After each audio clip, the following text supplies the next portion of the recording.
Hello YouTube and welcome to today's stop motion review. Today we're going to be taking a look at the Siege Rainmaker 3-pack. This 3-pack transforms into the Tetrajet modes found in the original Generation 1 pilot episode, which must have been a highly arduous task for the design engineers to emulate in person, given the fact the design is essentially a curvy, spinny triangle with back thrusters. These Tetrajets have a lot of nicely sculpted detail on them that I feel the color scheme kind of puts a damper on. The paneling on the wings and top of the jet remind me of a Star Wars ship with how high-tech and intricate the detail really is. I absolutely love the back boosters on these things, along with the turbines that later become the chest piece. It's really well painted with a nice solid coat of silver and really looks like something that fire would come out of. A lot of people are going to complain about the fact that this becomes the chest piece in robot mode, but I really do think this is the only possible way they could pull it off given the impossible design of the animation model. The bottom of the vehicle is semi-ugly because the legs and arms are just folded up under the vehicle, but I think they did so in a way that's convincing enough to get a pass from me. It's clean and compact, and it doesn't make anything look completely ugly or screwed up. And you know what? There's definitely been worse attempts. Oh my goodness!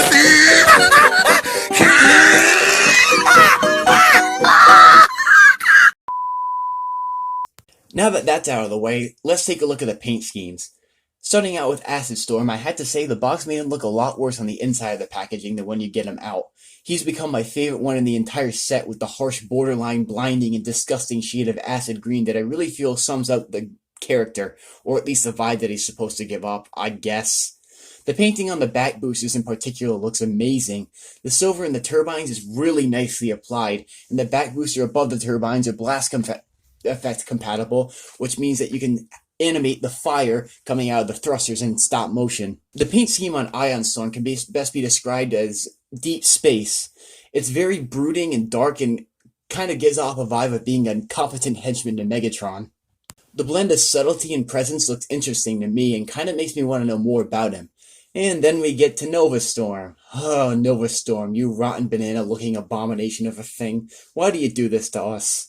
I was never a fan of bright yellow as a Decepticon paint scheme, and I think that this is the one mold where the battle damage kind of looks bad. I guess we should talk about the battle damage now.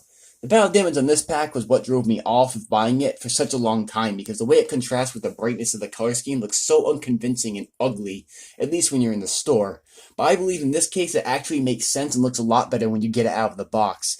I mean, the whole thing is kind of acid rain, right? That's what this looks like. It looks like acid splatters messing up their paint scheme. I just wish it wasn't the exact same design done 3 times. If you don't look at it too closely at a surface level, you could give it a pass, but if you look at it too much, it's completely impossible to miss. Getting on the transformations, start out by folding down the chest piece, folding the back booster into the top, unclip the wings from the arms, then rotate the arms and unclip them from the side. Fold down the legs, rotate the waist 180 degrees, fold down the heel and toe, and then split the fuselage in half to become the back and clip it into the back. Fold down the chest piece on the head, rotate the arms 90 degrees, and accordion them down, then close them.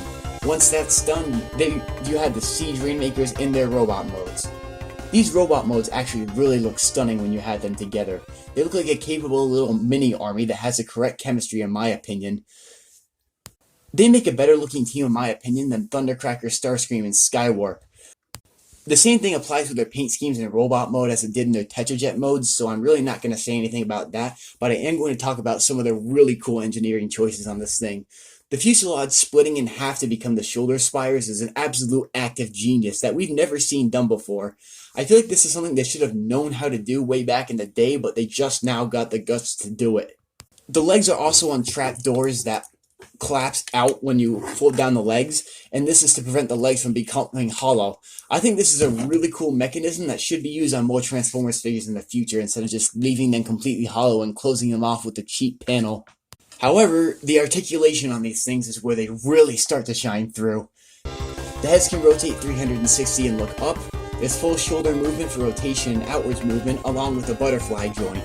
The wings are insanely versatile hinges that allow them to rotate back and move up. The biceps rotate and are insanely double jointed. The wrists rotate and so does the waist. The hips are universal joints along with some double jointed knees, and ankle tilt and movement.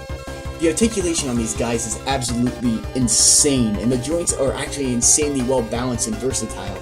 The The poses they're capable of pulling off is an absolute slam dunk, and it makes them just incredible for animation.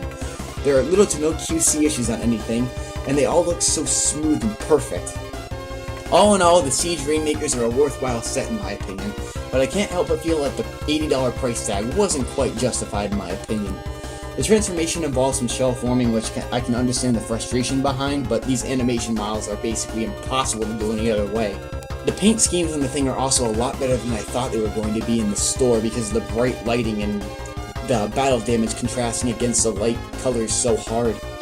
If you can find these guys for around 60 to 70 bucks, I say go for it if you're really into the Seeker mold, but if you can't find them on sale, make the main 3 Seekers your priority. They're a really good set, but not my top tier #1 priority set.